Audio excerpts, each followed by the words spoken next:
koha që ne të përmirësojmë gjitha padrejtësitë, të jemi një kombi bashkuar.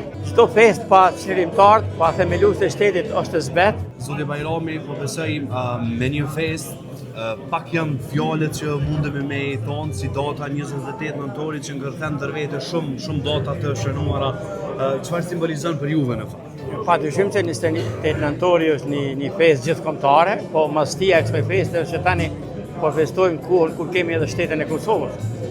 Dhe duhet me qenë krejt krenar, sepse padyshim që kjo është një arritur e kombit. Ky shekull është shekulli i kombit shqiptar, është koha që ne të përmirësojmë gjitha padrejtësitë, të jemi një kombi bashkuar dhe të jemi një kombi civilizuar, të i tregojmë tërë botës që shqiptarët janë një faktor stabiliteti, një faktor që garanton paqen dhe demokracinë në rajon dhe maqen.